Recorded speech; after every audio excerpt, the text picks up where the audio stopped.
You're walking down the street. You see a strange-looking antique shop called Ageless Trinkets of Mr. Bright. You're curious, so you enter there. You take a look at all the weird stuff. Suddenly, an old folded parchment paper catches your attention. It's a world map, but something's off with it. Instead of showing the countries as you know them, it shows the locations of 4 mythical lost worlds and civilizations. Mr. Bright, the shop owner, comes next to you after realizing your shock. This map won't let you find these places or anything, but I can explain to you the legends behind them if you want, he says. Let me begin with Atlantis. You might know it as Aquaman's underwater kingdom, but Atlantis, the fictional island, was actually first introduced in 2 of Plato's works.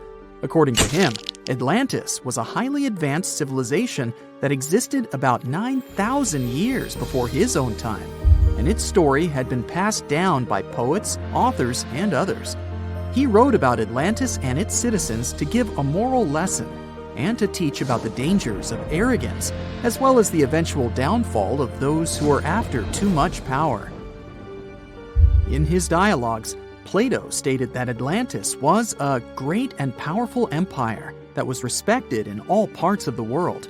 It was founded by beings who were half deities and half human, and became a great naval power after a while. Being an island filled with gold, silver, and other precious metals certainly helped their case. But besides that, it was also known for its breathtaking architecture and state-of-the-art technology, as well as its countless rare and exotic wild animals. Atlanteans were proud of their great achievements and the perfection of their civilization, but their excessive pride was going to bring their downfall. They believed they were so superior that they could gain control over any nation. This led them to launch a series of invasions. They conquered many of the Mediterranean lands, but when it was time to enter Athens, Athenians pushed back with an extraordinary force, so the Atlanteans were finally defeated. Plato stated that deities then got angry at Atlanteans because of how wicked, greedy, and immoral they became. So they punished them by sending earthquakes, which caused Atlantis to sink beneath the sea. Although the earliest written records of Atlantis were Plato's works, some people still believed his story to be based on truth and tried to identify the island of Atlantis with actual countries. Some people suggested it may have been located in the Mediterranean Sea, near the coast of Spain or Italy. Others thought it may have been located in the Caribbean, off the coast of Central or South America, but there was no solid evidence to support any of these claims. One theory, in particular, seemed more plausible than the others, though. Located in the Aegean Sea, the island of Santorini was the home of a highly advanced Minoan society. However, due to a huge volcanic eruption, it was destroyed about 3,600 years ago, causing the Minoan civilization to suddenly disappear. These similarities between the fictional Atlanteans and the historical Minoans made Santorini a good candidate for the speculations. Yet again, there were still major flaws with it, such as how the time when Plato said Atlantis was destroyed doesn't coincide with the time of Santorini's eruption. So Atlantis still continues to be regarded as nothing more than a popular legend in the scientific world. Now, let's move toward the northeast direction on the map, Mr. Bright says. According to Celtic Breton mythology, there once was a magnificent city called Ys, also known as Caris, that towered over Douarnenez Bay in France's Brittany region. It was the most wealthy city in the entire Atlantic. It was especially famous for its beautiful gardens and buildings, and its citizens were all living comfortably and happily there. Dahut, who was King Bradlon's daughter in Breton legends and literature, had a deep love for the sea. She begged her father to build a city at the edge of the sea, and that is how the city of Ys was established. Little did she know that she would be the one responsible for the destruction of her father's beloved gift. You see, since the city was surrounded by the sea, it needed to be protected by a dike equipped with floodgates, and these gates could only be opened at low tide. and the only one who had the keys to these gates was the king himself. One day, a handsome red knight arrived at the city, but couldn't pass the gates. Dahut was so taken by him that she wanted to let him in. She knew that her father was the keeper of the only key to the city, so she sneaked into his room and stole it from him. Then she gave it to the Red Knight so that he could enter the city and they could be together. However, the Red Knight turned out to be the Prince of Darkness, and he intentionally left the gate open to the raging sea. The waves soon swallowed all of Ys.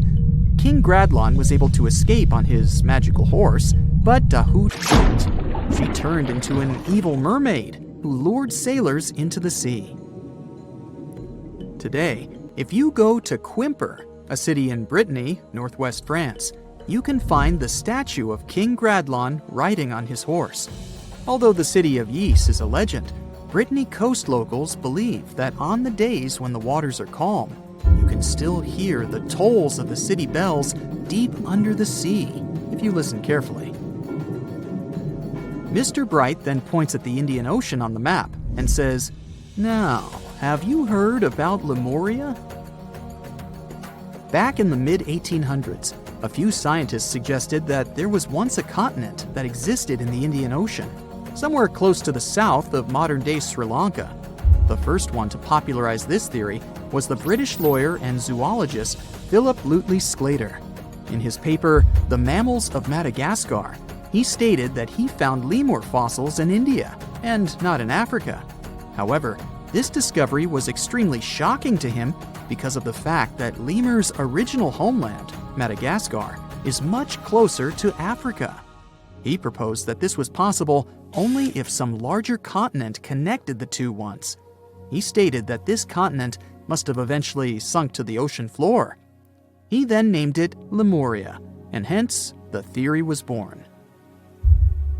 People who came after Sclater took his theory a step further and thought that Lemuria was also the home of an extinct race of humans called Lemurians, who had 4 arms and enormous bodies, and were also the ancestors of modern-day humans, as well as lemurs.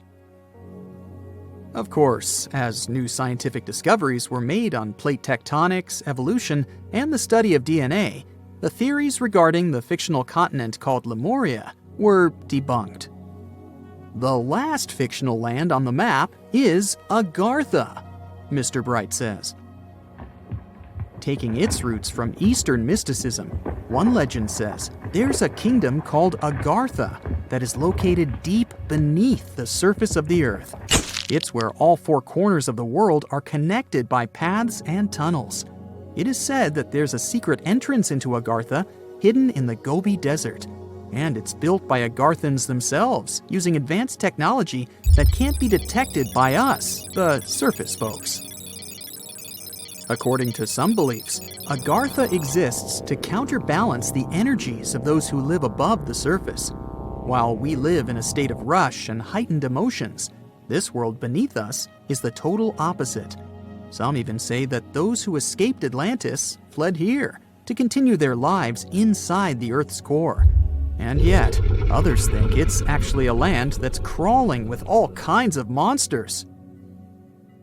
But there's no need to be scared, since modern science proved Earth's core is not actually hollow and is a solid hot iron ball. So you can cancel your journey plans to the center of the Earth if you've made any. Thanks, Mr. Bright. Imagine you get to be an archaeologist for the day. You'll travel the world to solve the mystery of long-lost civilizations that disappeared without a trace. Grab your chisel and fedora, and let's go. You arrive at the American Southwest, where an ancient mystery is waiting to be solved. You make your way to Chaco Canyon, just outside of Albuquerque, New Mexico. It's hot and dry in this deserted area. You're here to visit the ancient ruins of the Anasazi people. It's said that they were a thriving civilization that met a mysterious end.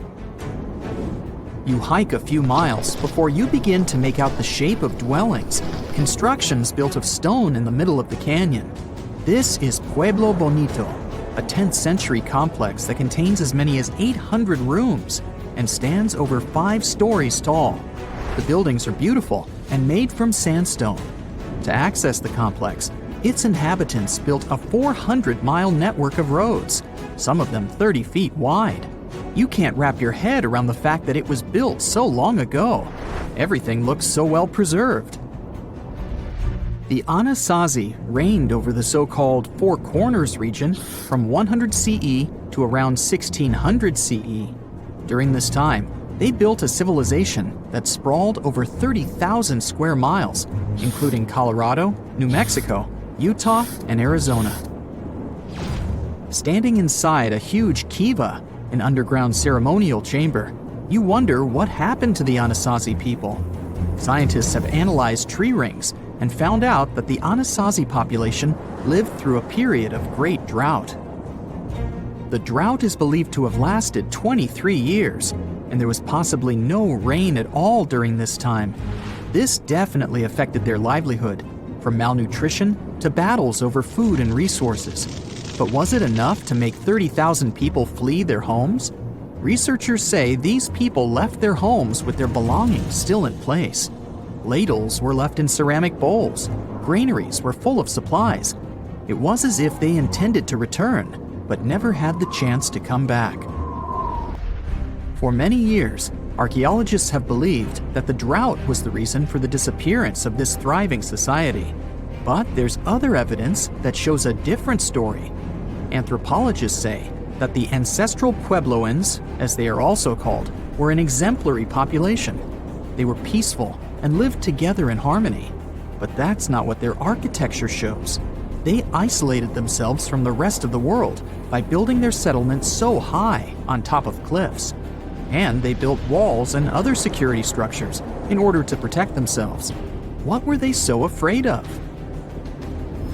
Recently, archaeologists began to study bone fossils of the ancestral Puebloans, and they found evidence that suggests that toward the end of their civilization, things might have gotten pretty bad. Evidence shows that local leaders were ruling using fear-based methods. Severe punishment started to be inflicted on those who did not follow their strict rules. Why this happened is still a mystery, and you might need many other excavation trips to find out the truth. It's lucky that your next destination is really close by. Still in New Mexico, you'll visit the Blackwater Draw. It's a national prehistoric site that holds the story of the Clovis people. You're shocked to find out that the Clovis are possibly the oldest humans to have inhabited the U.S. They were the first humans to allegedly cross the Bering Strait and follow the ice-free trails down to the U.S.'s southern plains. Try to picture what this area looked like when the Clovis people roamed this land. A huge spring-fed lake with mammoths, giant sloths, saber-toothed tigers, and bison much bigger than the ones we have today wandering around. The archaeological site you're visiting shows that the Clovis population were big game hunters. You're able to identify the bones of several mammoths and even the stone tools that our prehistoric ancestors used to hunt them. Some of these date back to 13,000 years ago, aka the end of the last ice age. You're presented with two possible theories on the disappearance of the Clovis population. It's possible that during the final 1,500 years of the last ice age, changes in climate caused a shortage of food.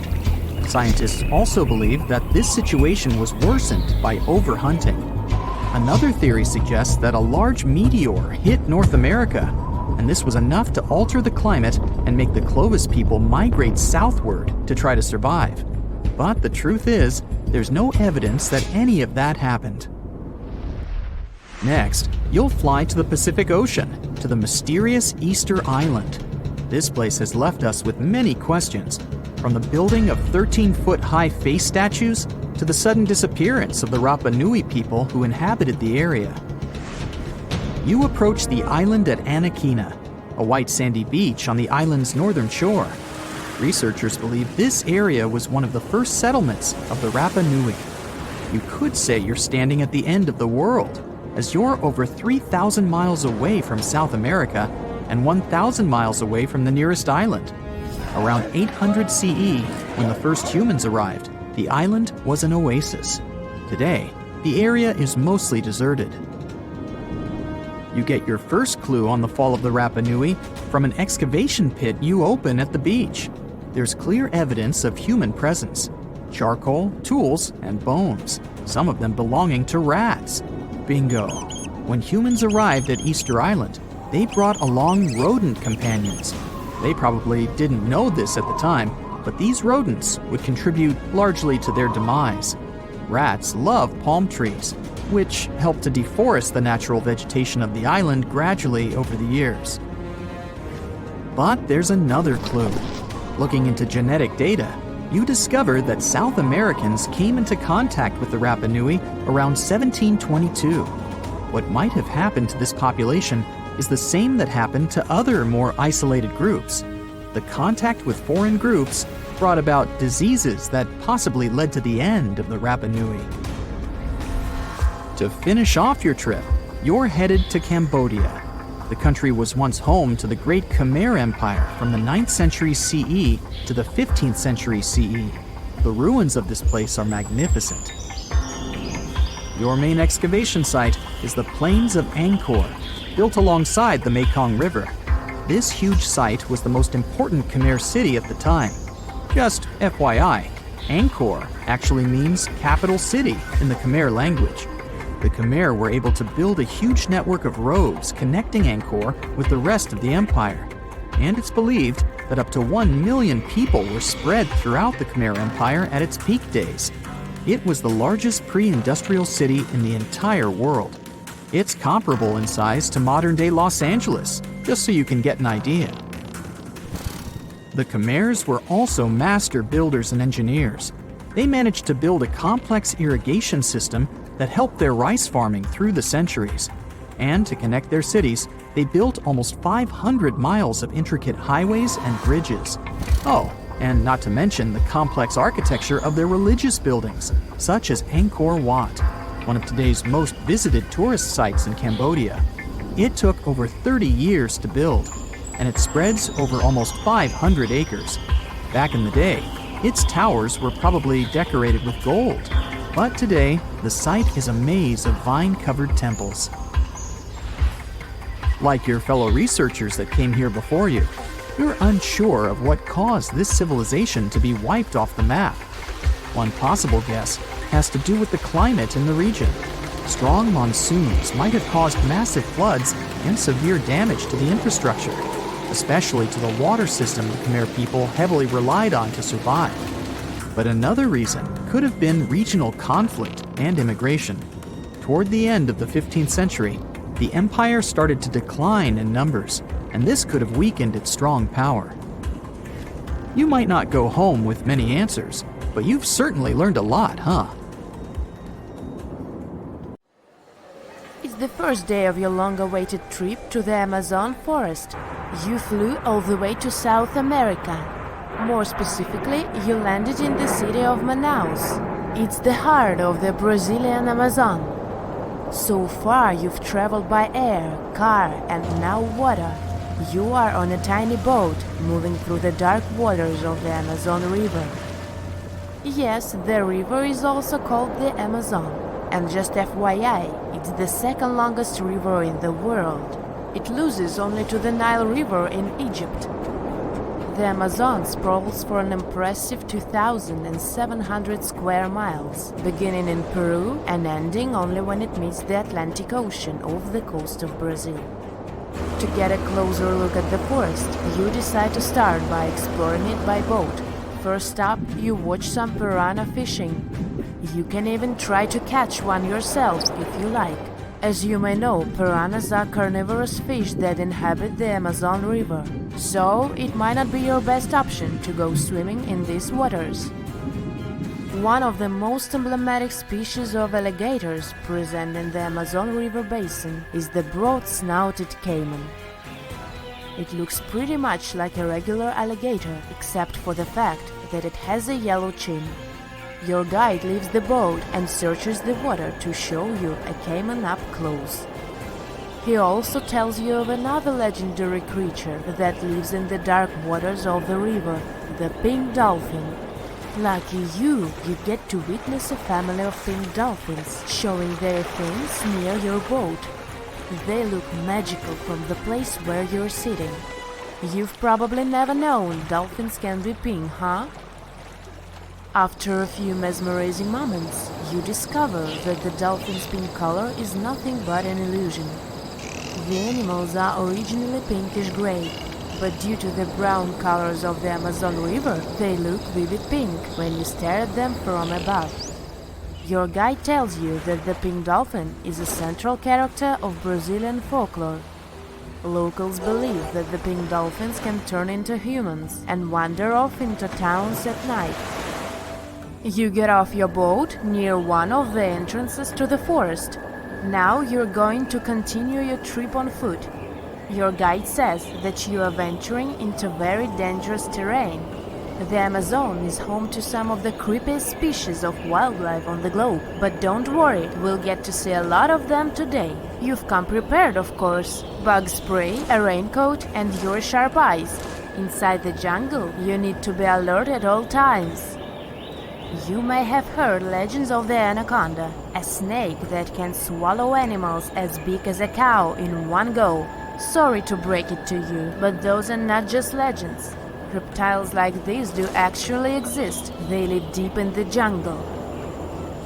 Sit right there, moving between the trees. Is it a spider? The so-called Goliath bird-eater is a monster spider. Its legs can grow up to a foot in length, and the spider itself can weigh around 6 ounces. It's also known as the king of tarantulas. You shouldn't get too close, of course. It's not venomous to humans, but its bite can surely sting. As its name suggests, the Goliath bird-eater can even eat birds, as long as they are smaller than it is. Up next, you run into another species of spider that draws your attention. This one is so tiny that you almost don't see it. It's known by the popular name of the decoy spider. You see one of its creations, a gigantic spider built by the tiny cyclosa spider in order to scare off large predators. This is as amazing as it is creepy. A spider that uses the remains of other insects and dry leaves to create the image of a large spider on its web. If it fools predators, perfect! But to us humans, this work of art looks almost endearing. Who knew there were artists in the arachnid world? Near a small lake, you witness a unique scene.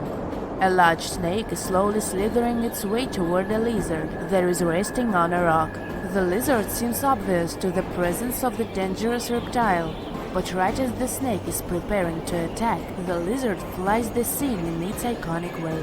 The so-called basilisk lizard is famous for its ability to walk on water, or rather run across the water.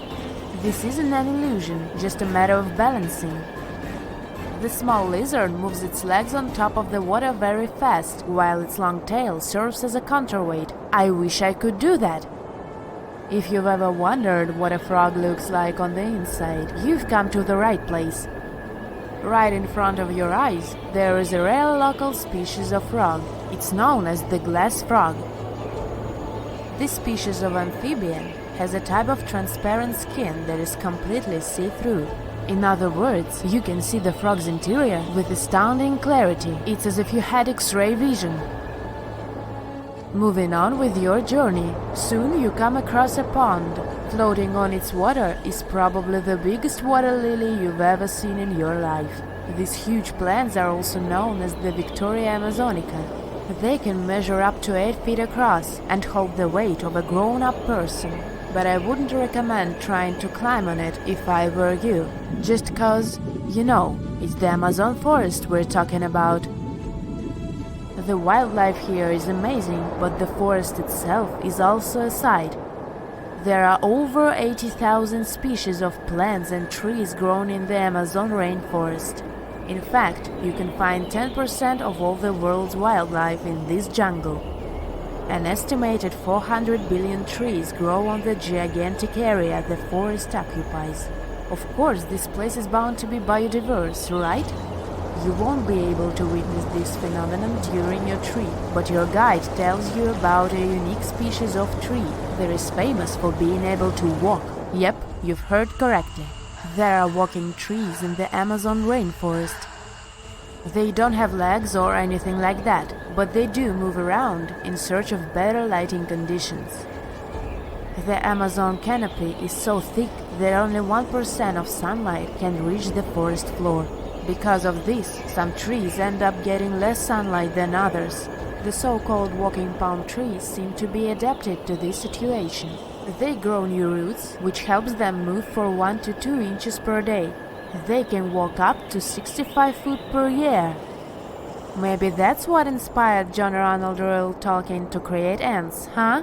Those are pretty similar tree beings that roam freely around the world. I kid you not, it's not only wildlife that inhabits the Amazon. Actually, over 30 million people live in the forest. And there are also ancient settlements that scientists believe to have been thriving there. And I'm not talking about El Dorado, that's just a myth. But in 2018, a groundbreaking study showed that up to 1 million people probably inhabited the Amazon, between 1250 and 1500 CE. Can you imagine that? Working alongside local indigenous people, researchers from the University of Florida found several mounds in the Amazon. Besides these mounds, they also discovered interesting ditches and geoglyphs. After mapping all of these recurring mounds, scientists understood that this was a sign of an ancient settlement. They found remnants of carefully designed walls centered around plazas. This could only mean that these ancient cities were big and could host hundreds of thousands of people. These findings brought back the idea that the Amazon could have been home to thriving civilizations way before the Europeans arrived there. But rather than cities drenched in gold, they were simply well-developed agricultural societies. Humans invest a lot of time and money exploring the unknown. First outer space, then the ocean floor. But there's another frontier we're trying to conquer. Scientists call it the deep frontier. I'm talking about how far down to the Earth's core we've made it so far. During the 60s, humans tried digging the deepest man-made hole on Earth. This took us deep into the Arctic Circle. What later became known as the super deep borehole is also the deepest artificial point on Earth, reaching the depth of 40,230 feet. It took 20 years to drill this far into the Earth's crust, and researchers say this is only about 1/3 of the way through to the mantle. Here's a quick anatomy of our planet. If the Earth is like an onion, the crust is like the thick skin of this onion. This part is only 25 miles thick. Beyond this is the 1,800-mile deep mantle. And after that, right at the center of the Earth is the core, which is made up of 2 layers, inner and outer. Now, can you guess where on the planet the crust is at its thinnest? On the ocean floor. When American scientists understood that, they started drilling holes on the seabed. This gave way to Project Mohole. It began in 1961, but their technology to drill deep holes on the ocean was really bad. They had to improvise. They installed a system of propellers along the sides of their drill ship to keep it steady over the hole. The main challenge was to drill as vertically as possible. Otherwise, that deep hole would look more like a deep maze. Both the Kola Super Deep Borehole project and the Project Mohole came to an official stop in the years that followed. But hey, humans have built some pretty deep stuff underground. In 1963, a Turkish man took a swing with his sledgehammer to improve his basement and discovered a tunnel. That tunnel entrance led to more openings that connected a multitude of halls and chambers. He didn't know it, but he had discovered Deringoyu. This once lost city was up to 18 stories tall and 200 feet deep. The city was large enough to host 20,000 people, and it was simply standing beneath Cappadocia in Turkey the whole time. Cappadocia hosts hundreds of subterranean dwellings. 40 of these underground cities are at least 2 stories high, but none of them are as huge as Deringoyu. There's not a lot of historical accounts of how Deringoyu was born. Some speculate that the oldest part of the complex was dug about 2000 BCE by the Hittites. The Hittites were an Indo-European civilization who formed one of the first major civilizations of the Bronze Age in West Asia. Scholars think they built this underground city to protect themselves from invasion. Others think it was actually the Christians who built the city in the 1st century CE. They speculate that it could have been constructed to protect people from the intense temperature variations, extreme heat in summer and freezing cold in winter. Geographically, the terrain under Cappadocia is great for building. The rocks are soft, which makes tunneling easier. For that same reason, opening large caves underground is fragile. That's why most chambers have pillars that support them. On the bright side, and we are, none of the floors at Deringoyu have ever collapsed. The builders of Deringoyu thought of everything. The city was shut off from the world by huge rocks that hid its entrance. It was ventilated by a total of more than 15,000 shafts, around 10 centimeters wide. This way, they guaranteed enough breathing air in the upper levels in a way that they ended up being used as the living and sleeping quarters. The lower levels of this impressive maze were mainly used for storage. But honestly, they had it all: a room for a wine press, for domestic animals, small religious buildings. They certainly didn't spare any efforts to make that underground city as complete as an above-ground one. Now, speaking of impressive underground stuff, Switzerland has the longest tunnel in the world, built here on the Swiss Alps. This absurdly huge tunnel was built over 8,000 feet below the surface. Check this out. This is what the Gotthard-based tunnel looks like. The first idea to build the tunnel was put forward as early as 1947, but construction only officially began in 1999. It took them years to approve the project and then scout for the perfect location.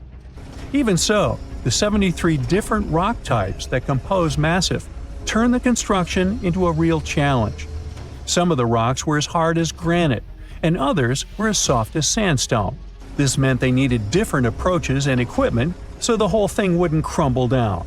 Overall, they had to excavate about 28 million metric tons of rock to make way for the tunnel. There were many other challenges to build that far into the earth. The deeper into the mountain they got, the hotter the temperatures were.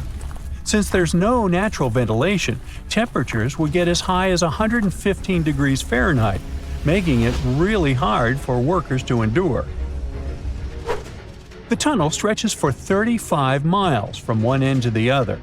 During the construction, workers had to use 4 massive tunnel boring machines, aka moles, to penetrate through the massif. Each of these moles was around 1,400 feet long. But that was one of the best things they could do, since these machines limit the disturbance to the surrounding ground and help to produce a smooth tunnel wall. You'd never guess that the world's deepest basement belongs to the Sydney Opera House in Australia. The building goes as deep underground as it grows above ground. But this basement isn't just the Opera House's foundation, it's a parking lot. This unique parking garage penetrates 120 feet underground, or 12 stories deep, while most car parks are only 4 or 5 stories deep. But that's not all that makes it unique. You see, if they decided to build a normal rectangular parking space, this would end up eliminating a bunch of possible parking spaces. And since they wanted to maximize the space they had available, they had to come up with some superb structure. First, they opened up a man-made cavern to make that dream possible. Then they had to come up with a design. That's what led to the donut-shaped cavern, or what engineers call a double helix. This design shocked the engineering community for its innovative approach. But hey, it worked! Today, there is space for over 1,000 cars down there, which seems about right for an opera house. Let's wow once again real quick. Some underground structures may take up to an hour to reach. Take this gold mine in South Africa that lies around 2.5 miles below the surface. Yeah, you may think, hey, it's just a couple of miles, why does it take an hour to get there? But the conditions are hard and it's not for the weak. But Milan Ladina, an Ecuadorian runner, even completed a half marathon there, despite temperatures reaching 104 degrees Fahrenheit, high humidity at 80%, and an atmospheric pressure of 1.4, comparable to what divers experience 5 meters under the sea. Yikes. At some point in its long and very interesting history, our dear planet Earth was sort of snoozing, just doing its planetary thing, spinning around the sun. And then, bam, life starts getting fancy. Plants and animals start strutting their stuff, showing off their complexity. Fast forward a bit, about 65 million years ago to be exact, and a cosmic disaster strikes, or at least that's what we presume. An asteroid probably smashed into Earth, wiping out the dinosaurs and other big animals. We can't pinpoint specifics about the asteroid, but we do know that it was extremely large and it crashed into our precious planet, creating a dusty mess that settled everywhere. You can still find remnants of that dust layer in sedimentary rocks today. If you dig beneath it, you'll uncover a whole bunch of fossils. These prehistoric creatures were living it up before the asteroid crashed the party. Think of it as the planet going on a cleaning spree, leaving a bunch of empty spaces waiting to be filled. And guess who took the opportunity? Mammals! These furry little critters were the ones to rise to fame. But why is it that this disaster became such a great opportunity for mammals? It's pretty simple, actually. With no big bullies around, they grew, multiplied, and had a population expanse. All kinds of mammals joined to fill in the blanks. Primates, rodents, basically, the whole furry gang. We're talking about placental mammals, marsupials, and even egg-laying mammals, adding some serious variety to the mix. We like to think of primates as our closest relatives here on Earth. What's their story? Well, around 63 million years ago, just a couple of million years after the dinosaurs' final dance, the primates decided it was time for a family reunion. They split into two groups, the dry-nosed primates, who became the cool monkeys and apes we know today, and the wet-nosed primates, who went off to become lemurs and aye-ayes, hey-hays. The fun didn't stop there. About 58 million years ago, the dry-nosed primates began their own little mission. One special guest called the tarsier, arrived on the scene, featuring big eyes that were perfect for late-night shenanigans. This tarsier took a different path from its primate relatives, embracing its unique niche and evolving separately. To this day, the tarsier is the only primate that feeds exclusively on meat. These little guys have a taste for insects, small birds, rodents, and even lizards. But that's not all that makes them unique. Their eyes are twice the size of their brains. Also, their heads can do a full 180-degree spin, just like an owl. Because of their features, the tarsiers are the true kings and queens of the night. With their superpower of ultrasonic tracking, they can spot their prey instantly. Plus, their legs and feet are like springs ready to launch them into action. They've got this special ankle bone called the tarsus, which gives them those epic leaping skills. Hence the name, if you were wondering. But let's leave these little critters to rest and get back to our story, shall we?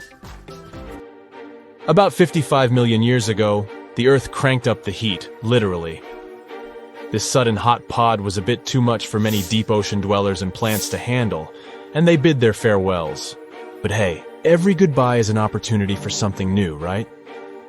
The oceanic mammals known as cetaceans, saw their chance and took it. They splashed into those empty niches, becoming the rulers of the sea. In this category of creatures, you can find the blue whale and the dolphin. A special primate guest made an appearance around 47 million years ago. Scientists now affectionately call the fossil of such a creature Ida. This little wonder caused quite a stir, initially hailed as the missing link in human evolution. But here's the hilarious part. It turned out Ida was not one of us dry-nosed primates, but a cheeky wet-nosed one. Moving forward to 40 million years ago, This is when another big event happened in the primate world. The New World monkeys, our distant cousins, decided to take a different path and branch off from our lineage of Old World monkeys. They packed their bags and set off to conquer South America, where they're still living it up today. What's the difference between the two, you might ask? Well, one crucial thing that sets them apart is the fact that the Old World monkeys had nostrils that pointed downwards. Around 25 million years ago, another troop of apes entered the scene, and these guys had something special: the lack of a tail. These unique creatures would go on to become our closest relatives. We're talking apes and great apes, the cool gang who share a whole lot of genetic similarities with us. The first ape to break free from the monkey madness was the gibbon. About 18 million years ago is when this little acrobat swung into the picture.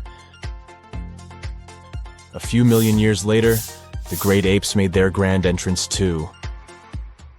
Orangutans were the pioneers, venturing into the wilds of southern Asia. We're getting closer and closer to the present. It was 7 million years ago when the great apes took a major fork in the evolutionary road. One path led to our ancestors, the future Homo sapiens, and the other path led to chimpanzees and bonobos. These two primate branches remained united for a few million years before finally going their separate ways. 5.6 million years ago, a game-changing ape called Ardipithecus made its way into our evolutionary history. It had a special talent, bipedalism. That's right, this was one of the first apes to walk on 2 feet, probably making its primate buddies raise an eyebrow or two. The real showstoppers, however, arrived around 4 million years ago, the Australopithecus crew. These were the earliest members of the Hominina hominina subtribe, our tribe. What made them so special? Well, probably the fact that they brought some serious tools to the game. Stone tools, to be precise. It seems that at some point in their evolution, these clever primates started using stones to make their lives easier. Now here comes a crucial turning point in our story. About 2 million years ago, our ancestors faced a food shortage. Survival of the fittest was the name of the game, and 2 strategies emerged. Group 1 went for stronger jaws, allowing them to chomp on tough foods like nuts. Group 2 had a different idea. They opted for weaker jaws, but bigger brains. They wanted access to a wider range of food options. Obviously, the bigger-brained group took the prize. And here's where our gang comes into play. Around 2.5 million years ago, a type of primate also known as handyman made its mark on history. These clever beings had larger brains and knew how to put those neurons to good use. About 1.9 million years ago, a new star emerged, Homo erectus. These creatures not only walked upright, but also had brains that were almost twice the size of the handyman's. They took the world by surprise, becoming the first of our direct ancestors to venture out of the African continent. They even knew how to tame fire.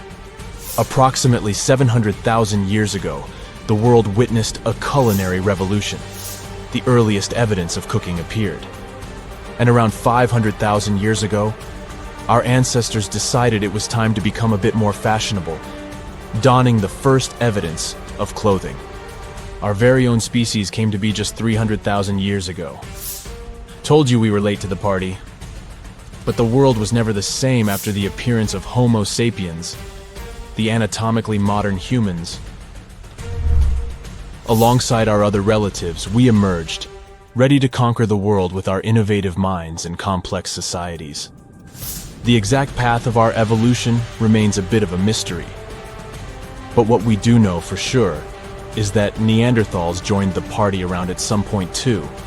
As Homo sapiens flourished, so did our capacity for language.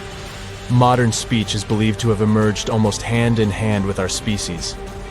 We started expressing ourselves, sharing stories, and shaping the world with our words. So, there you have it. It took 13.8 billion years of cosmic history for humans to make their entrance. Think about it. 99.998% of the time since the Big Bang, we weren't even around. Our species, Homo sapiens, is the toddler of the Earth's family, existing for just the tiniest fraction of the universe's timeline. Yet, in this blink of an eye, we've managed to unravel the entire story that led to our existence. The story won't end with us. It's an ongoing saga, still being written with every passing moment. Strange and amazing items are discovered often, but figuring out what our ancestors were up to is pretty tough. Especially when all you have are just some rusty cups and cave drawings. It's no surprise that even the experts in lab coats sometimes make mistakes. But it's not just about dusty plates and huge stones. Sometimes there's even humans with large heads. So grab your digging tools and let's travel back to ancient times to explore incredible societies that even scientists can't fully explain. Sardinia may look idyllic now, but I'm not gonna lie, I wouldn't fancy visiting it 3,000 years ago. Rumor has it, terrible giants roamed around this island back then. People even talk about finding human skeletons over 13 feet tall there, although nobody's ever shown anything to prove it. But the stories will make you wonder because some weird stuff has definitely happened. In 1974, over 5,000 pieces of broken stone artifacts were found in a part of the island called Monte Prama, but instead of being displayed in a museum, they were locked up in an underground vault for about 30 years. Sounds a bit suspicious, doesn't it? When they were finally displaced in 2005, scientists put the pieces together to find statues of 38 giant men standing 8 feet tall. Not quite as tall as the legendary skeletons, but still pretty huge. It's thought these statues were made by the Nuragic people, who lived on the island a long time ago. Besides giant statues, they also built over 8,000 massive stone buildings. Perhaps Nuragic weren't giants themselves, but they definitely liked their things big. I do too. I like a big number of likes on our videos. That'd be pretty great. Thank you if you liked this and subscribed. Now back to the video. You and I are pretty smart, but we might not be the smartest humans ever. Actually, we might not even be the smartest species. Since 1913, some skull fossils found in South Africa have hinted at a possibly smarter contender called Boskop Man. This human-like species might have lived as recently as 10,000 years ago. Their skull suggests they had really big heads, which means their brains could have been 30% bigger than ours. Wow! Their average IQ could have been around 149, making them among the smartest 0.05% of people today. But if a Boskop Brainiac was so much smarter, why are they not around and we are? Well, bigger isn't always better, you know. Our brains are a lot bigger than our ape relatives, mainly in the prefrontal cortex. This part helps with high-level tasks like making decisions, remembering things short-term, and being aware of ourselves. The parts of the brain that handle our senses and movements haven't really grown much. So, maybe the Boskops spent too much time dwelling on the past rather than doing practical things like hunting. But this is all just guessing. We really don't know what happened to these clever cousins of ours. Some people even argue that Boskops weren't any different from us, with the only evidence being parts of skulls. The jungle is huge. Did you know the Amazon rainforest is home to about 30% of all the world's plant and animal species? That's impressive. However, the history of one native species, humans, has long puzzled scientists. The mysterious Kasarabe people lived here for hundreds of years and then vanished around 1400 AD. People thought the Amazon only had a few scattered tribes, but recently we discovered big, unusual shapes in the ground called geoglyphs. These might look like simple shallow ditches, but they're actually the remains of a vast civilization that spread over 5,000 square miles and includes about 450 markings, some as wide as 1,300 feet. That's insane! They likely contained ceremonial buildings and could have hosted up to 1 million people as recently as 550 years ago. Thanks to new technology like LiDAR, which uses a safe laser to map the forest without harming it, we can explore deeper. In 2019, some scans showed miles of raised roads and pathways and even pyramids over 70 feet tall, they found 26 separate settlements, 2 of which were at least 250 acres each. Damn, that's like 330 soccer fields. It's not certain what happened to the Kasarabe people. Maybe European conquistadors drove them out. Maybe the most baffling ancient civilization is one we've never actually found a trace of. Yep, I'm talking about Atlantis, the grand city that supposedly sank into the ocean. The first mentions of Atlantis come from the ancient Greek philosopher Plato, who talked about a great city near the Strait of Gibraltar. But for ages, everyone just thought Plato made up Atlantis as a perfect version of his own Athens. So why, about 12,000 years after it supposedly vanished, do we still wonder if it might be real? Well, in the 19th century, U.S. Congressman Ignatius Donnelly wrote a book giving 13 reasons why he thought Atlantis was more than just a myth. Then, in 1965, some folks thought they actually found Atlantis when they discovered the Richat structure, a massive 25-mile-wide dome in Mauritania, Africa. It's so big that you can see the whole thing from space.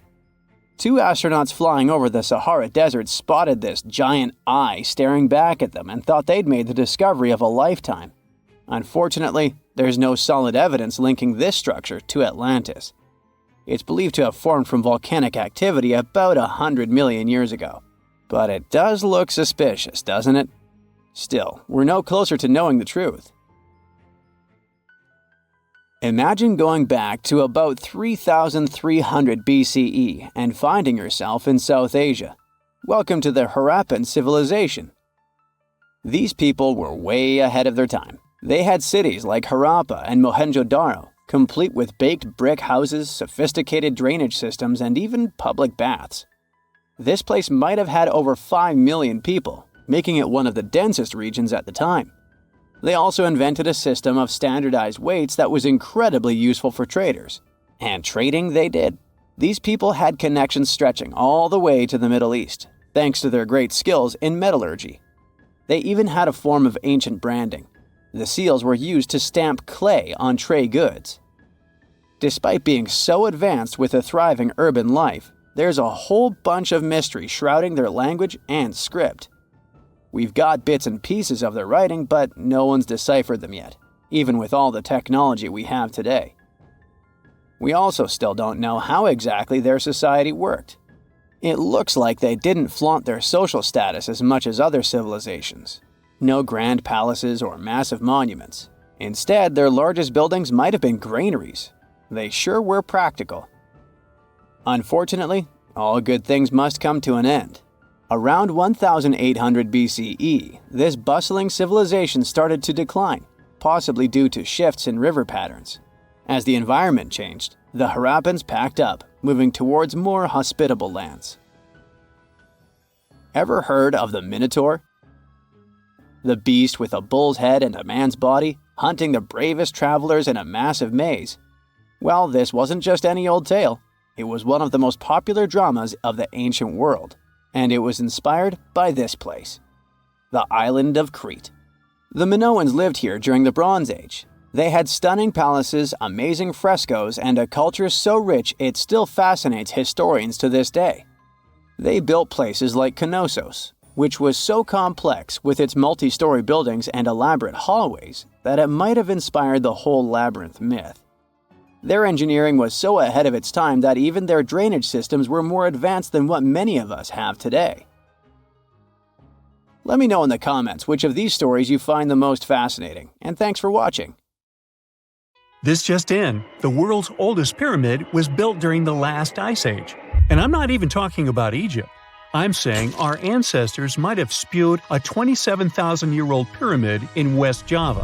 Gunung Padang is not exactly shouting pyramid. It's more of a mound with huge scattered stones tossed all over it. But local people seem to revere it, and they have for centuries. It wasn't until recently that the Indonesian authorities decided to excavate a bit deeper to see what all the fuss was about. They ended up finding the remains of a human settlement. It was rather unexpected, since the mound is pretty high up. This excavation could only prove there were humans in the area as far back as 45 BCE, which sounds reasonable. It was up to an Indonesian geologist named Donnie Hillman to prove that Gunung Padang is the world's first pyramid. He used all sorts of new technology to support his claim. Our guy used carbon dating, which digs deep into the earth and takes whole chunks of soil. He found layers and layers of constructions, like he was digging up Rome and finding ancient buildings buried in the ground. His research proved that there had been caverns and even rooms down there, which could only mean one thing: humans. As for the rocks located up in the mound, they were most likely strategically placed by the people who lived there back in the day. They needed a place to meditate, so they arranged things in a harmonious way. Their smooth surfaces wouldn't be the result of years of erosion, but the works of great sculptures, the Michelangelos of their day, let's say. If this is all for real, then human civilizations began way before we think they did. Our ancestors, the Paleolithic humans, didn't have what it took to be considered a civilization, especially not the tools and knowledge to build pyramids. They needed a lot of masonry skills, which weren't all that available during the last ice age. His peers don't share this view, though. They could believe Hillman's theory if he had found evidence such as charcoal and bone fragments, but he didn't. Flint Dibble, another archaeologist, says that without concrete evidence of human activity, there's no proof of an actual pyramid. In this case, all the data proves is that the soil in the mound dates back to 27,000 years ago. He thinks the rocks on top of the mound just slipped down the hill, like rocks normally do. Only a complex society would have managed to build a stepped pyramid like they claim it was.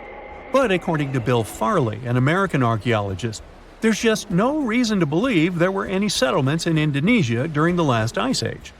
Now, just so you know, the oldest known ancient society with this kind of knowledge is probably 11,000 years old and used to occupy the region of modern-day Turkey.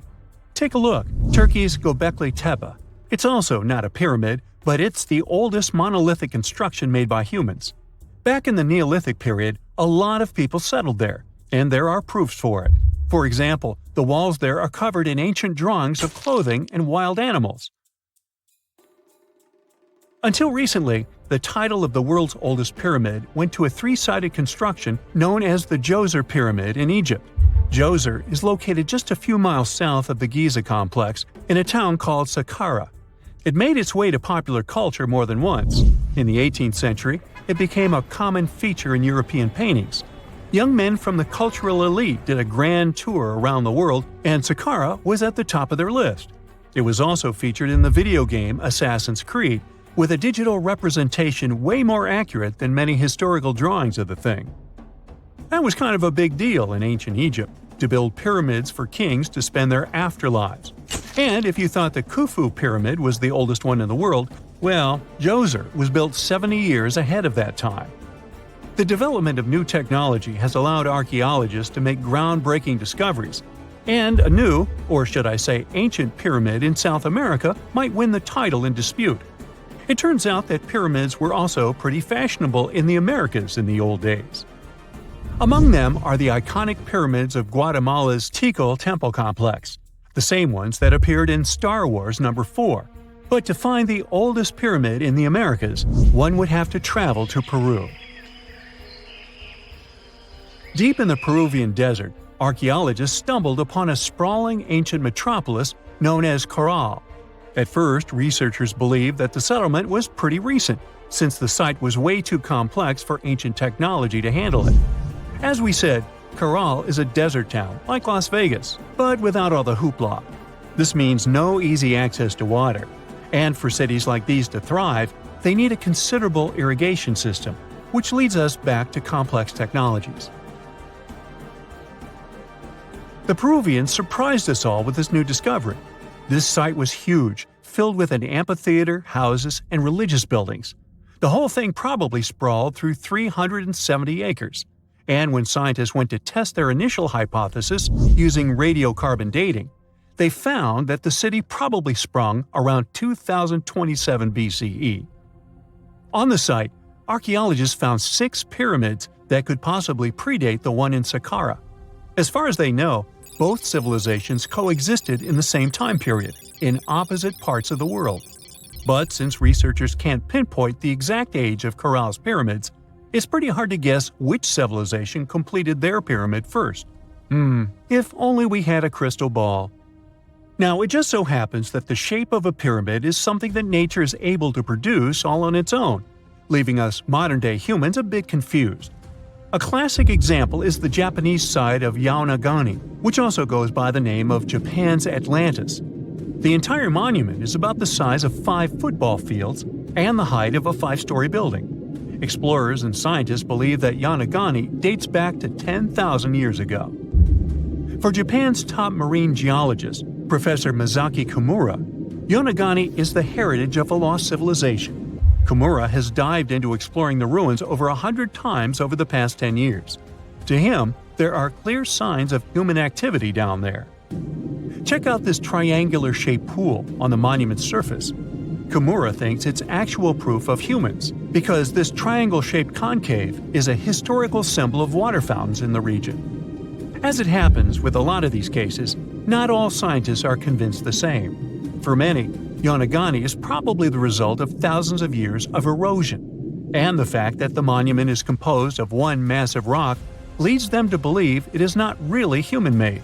Sure, these huge basalt columns may look like the ruins of a palace, but they're most likely the result of the intense volcanic activity in the region. And speaking of natural formations that really look like a human made it, a pyramid on Mars has been a hot topic lately. Humans have been keenly trying to prove that there is life on Mars for quite some time. But some are stretching it really far, saying that little green or gray people built a pyramid on the planet to try and build their own civilization. This picture was taken over a decade ago by the Mars Reconnaissance Orbiter, the MRO, but it started to resurface recently. It shows what looks like a 3-sided pyramid. Some people claim that the smooth side of the pyramid could only be the effect of otherworldly work. Then science comes along and explains that Mars is home to one of the deepest canyon systems in the whole solar system. The so-called pyramid is located in what is known as the Kandor-Chasma region. This Martian region has a bunch of similar formations that are nothing more than the result of erosion. Nothing supernatural going on there, apparently. The unanswered mysteries surrounding ancient civilizations have been a source of inspiration for many conspiracy theorists. In fact, some of these mysteries are so interesting that many of us either already believe them or would like to. One thing is for sure though, none of those thousands of conspiracy theories have ever been, classified. Or have they? We're all aware that the CIA has done some questionable things throughout history for the sake of national security, but you wouldn't expect a book to be both a national and international threat. The CIA recently declassified parts of a book that talks about lost ancient civilizations and the catastrophic events that made them vanish thousands of years ago.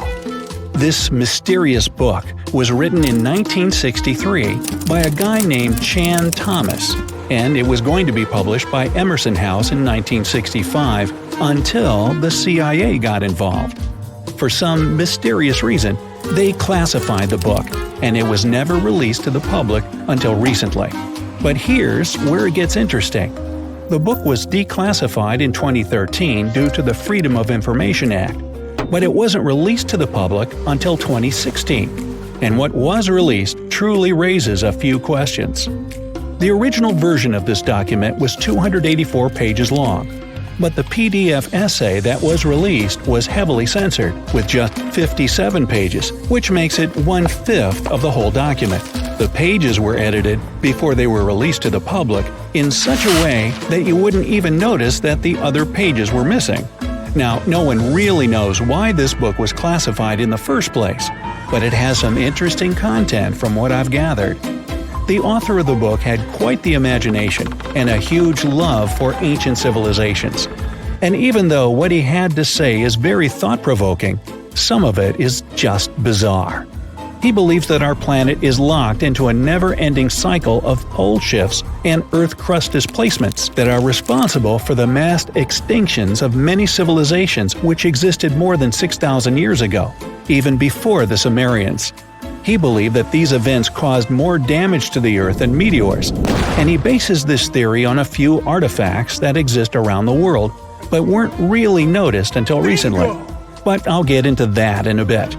Those mass extinctions that the book talks about include the end of the Ice Age, when huge 2-mile-thick ice sheets disappeared from northern Europe, Northern America, and Canada, and caused 100 species to go extinct. And here's how the author illustrates his hypothesis.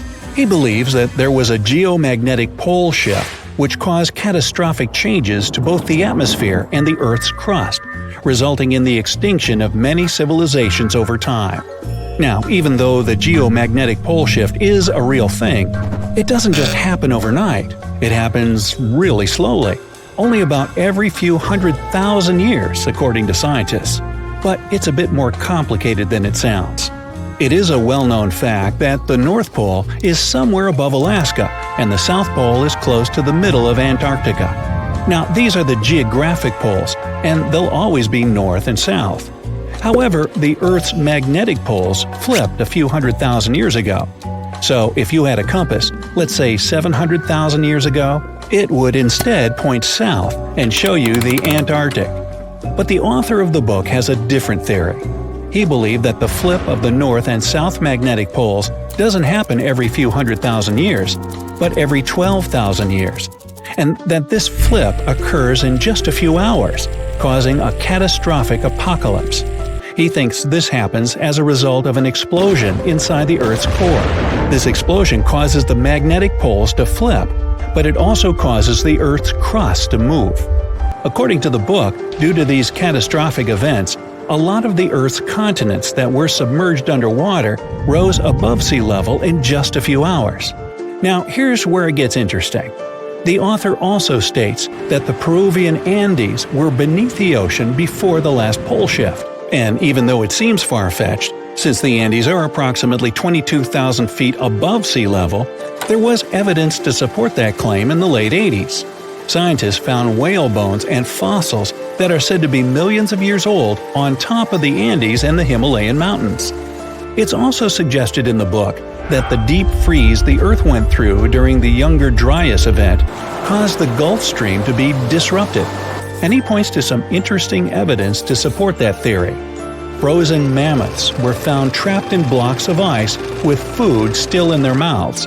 Now, this is a true mystery, because freezing cold weather is in their nature, and they were among the few animals that could truly survive in the Ice Age. So, what could have caused them to freeze so quickly? Kinda makes you go, doesn't it? The document describes the Great Pyramid of Giza as a true enigma as well. The Pyramid of Giza is made out of 2.5 million stone blocks that are placed on top of each other with great precision. It's close to 750 feet wide and more than 450 feet high. To this day, we're still not able to explain how it was constructed, and it's quite difficult to understand the internal design as well. On the inside, the pyramid has no similarities to the other pyramids, and, despite popular belief, there were no mummies found in any of them. If you think that's a bit weird, wait for the next one. There are absolutely no hieroglyphs found in any of the pyramids, and that goes both ways. What do I mean? There are also no pyramids, or anything that resembles a pyramid, in any hieroglyphs either. Mr. Thomas believes that the pyramids were created hundreds of thousands of years before the Egyptians by a civilization that went extinct. Speaking of civilizations, in his book he even mentions the Greeks.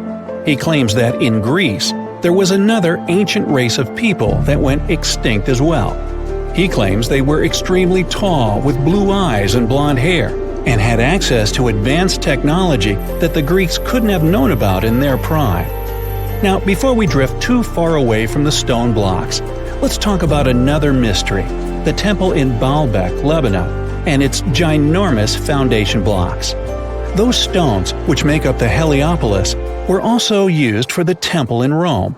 The foundations of the temples are made of 900-ton trilithon stones, and according to the author, this is proof that there must have been a lost ancient civilization with advanced technology. Now, most archaeologists claim that those stones were made by the Romans, However, there's no evidence to support that. The Romans didn't have the technological equipment to make the stones or lift them. So, you might think, what if they just made them in that place right then and there? Well, those stones were also lifted 30 feet high and were placed next to each other with mathematical precision. And let's not forget about the blocks on top of the Heliopolis in Lebanon, which weigh about 800 tons each. But wait till you hear the next one. The Romans don't even credit themselves for these stones. They claim that they built up the sides, but they don't take credit for the extraordinarily large and heavy foundation stones. The author also makes an interesting point about the distance between the Roman capital and Baalbek in Lebanon. Why would the Romans build the world's largest monolithic stones in such a remote area, and so far away from their capital, and never take credit for it? Well, folks, it's a mystery to me. Now, let's move on to the most intriguing enigma, Easter Island, which is located in the middle of the Pacific Ocean, or nowhere, if you will. The author questions how people found it or even settled in such a remote island that long ago. One of the signifiers of Easter Island are the Moai statues and the mystery surrounding who they depict and why. What's an even bigger question is how they were created, moved, and positioned in the places they were found. According to this declassified document, Easter Island was part of the now lost continent named Mu, and it was sunk in the Pacific Ocean in a disastrous cataclysm that happened during one of those pole shifts. The continent of Mu, according to the book, was as big as South America, and what we now call Easter Island is just what's left of that continent. The author also believes that this is what happened with the lost city of Atlantis as well. Plato is even quoted about this, saying that the whole city of Atlantis sunk miles beneath the waves within just a day. Even though the whole story sounds very intriguing and makes some interesting points, we know that, scientifically speaking, a cataclysmic pole shift causing entire civilizations to go extinct isn't possible.